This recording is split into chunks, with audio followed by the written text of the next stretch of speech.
So, Chapter 8 covers the concept of friction. And since I'm sure that the majority of you have seen this previously in a physics course, we're not going to go into a lot of detail on this topic. Instead, we're just going to review the key points that are important for static analysis.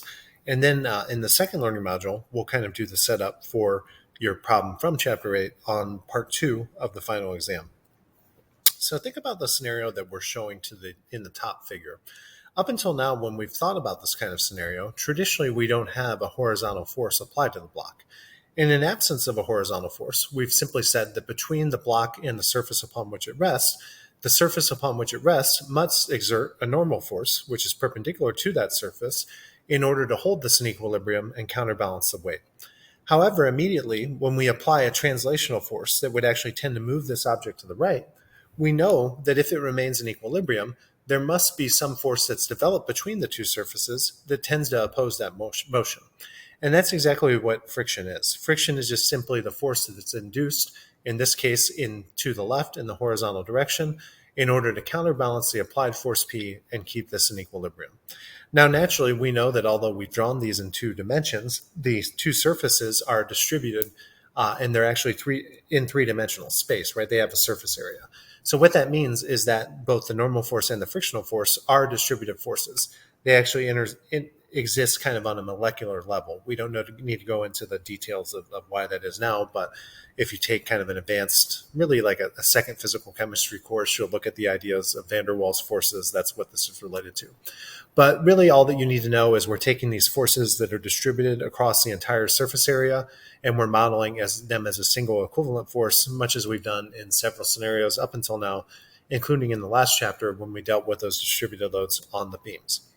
So a key point that you want to take from this is that the frictional force which is developed is nothing more than the tendency of the interaction between surfaces to oppose relative motion of one surface to another. It's distributed, but you model it as a single force. And for all this to be valid, the geometry of the scenario has to be such that when you apply this force, it tends to cause the block to slip relative to the surface upon which it rests and not the tip. And in order for that to happen, and generally you would want a wide block, you wouldn't want it to be too tall, and you wouldn't want to apply that translational force too far from the ground, or the moment that it induces about an axis parallel to the floor would be large and it would wind up tipping. So one thing that we know is if you think about that block sitting there in the case when P is 0, clearly a frictional force doesn't exist, right? So frictional forces only develop when one surface is tending to move with respect to another or slip or translate with respect to another. In addition, you can probably imagine putting a box on the floor in front of you and just pushing on it a little bit. And if you push on it a little bit, it will stay stationary. And you can probably even push it on it a little bit more and it'll stay stationary, especially if the block is heavy or if the two surfaces are rough. So what that's telling you is that the frictional force varies in magnitude. It's not always a fixed value, even though when we think back to our physics class, we all remember the equation F equals mu S times N. Mu sub S is the coefficient of static friction. What that really is a maximum value. The static frictional force actually varies anywhere between 0 and that maximum value. And once you hit that maximum value, you've applied enough force such that what motion is known as impending. And right when you get that thing moving, and we've all had this experience before when we push something along the floor, it's easier to push. So what's happening is the frictional force is dropping.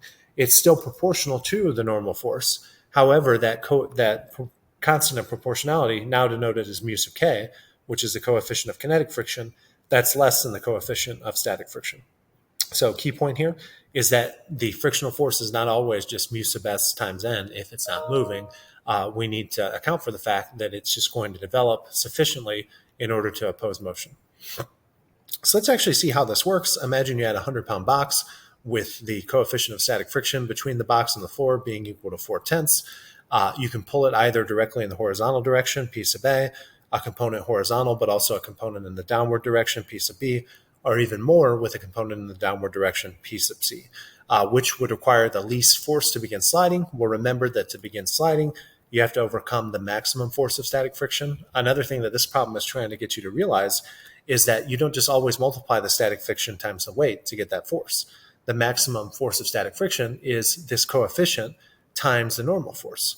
And when you pull with a component in the negative direction, that normal force has to not only oppose 100 pounds, but it also has to oppose the component of the force that you're pulling in the downward direction.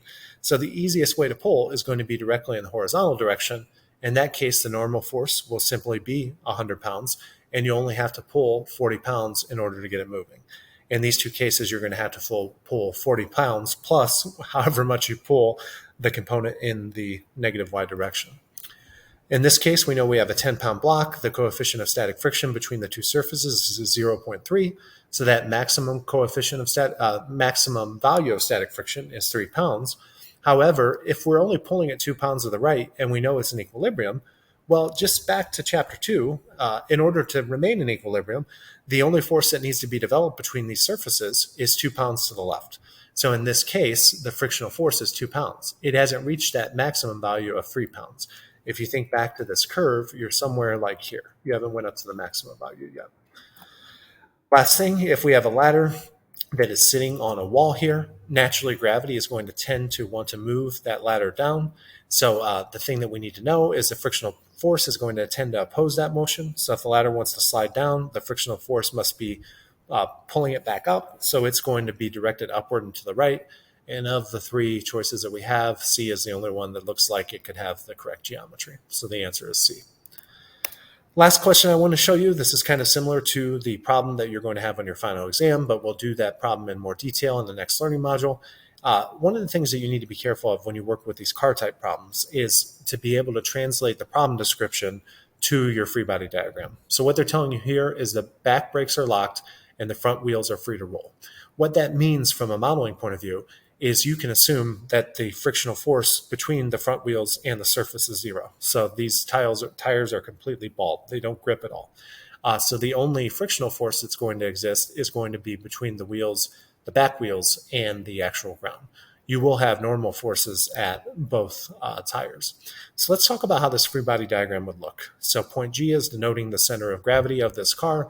We'll see in the next chapter that what that means is that you can model the incremental mass of all of the entire pieces and parts of the car by a single gravitational force in the downward direction here, equal to the mass times the acceleration due to gravity, 9.81.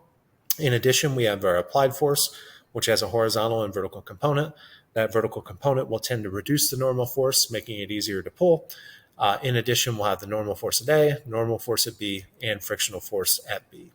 And what we're asked is, what's the smallest amount that we need to pull, apply a force at F, in order to get this car moving? So what we're trying to find here is the force that will will induce impending motion and overcome the maximum frictional force.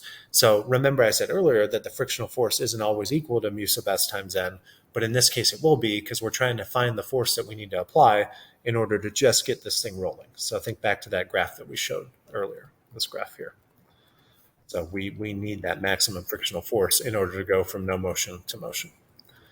Let's look at the free body diagram. We have the two normal forces that we described. We have the frictional force only at B.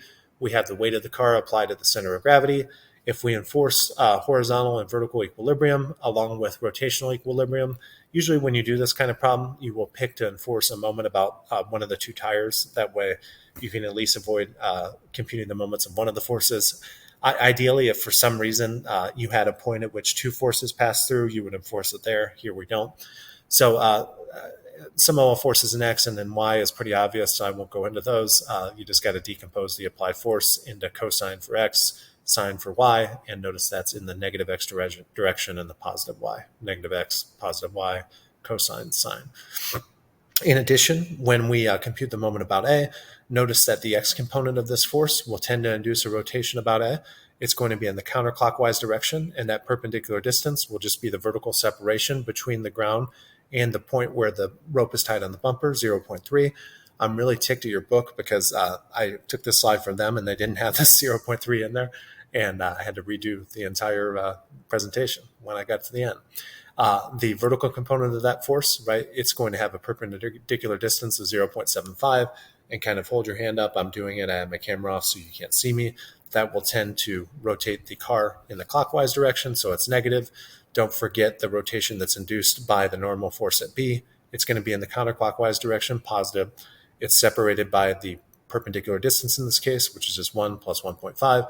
and then you have the weight, which is inducing a clockwise rotation that's 1 meters away. Now, it looks like you have 4 unknowns here, and you do. You have the 2 unknown normal forces, you have the unknown magnitude that you need to apply, along with the unknown frictional force. But what's going to save you here is you have this additional equation, since you know you need to pull in such an amount as to induce motion. So we can assume that the static friction force is maximum. So it's just mu sub s times. Now the question is, which normal force do you use? Well, it's always the normal force with respect to the 2 surfaces that are sliding to one another. So it's going to be n sub b. So if you go in and you substitute in for that frictional force, F sub b, which is in your sum of all x equations, you substitute in 0.3 n sub b, you do have a well-defined linear system with 3 equations and 3 unknowns.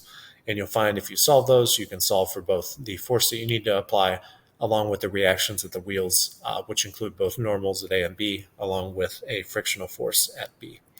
So hopefully this was a nice intro. The problem on the exam is also going to be a car problem, and we'll get that set up in the next learning module.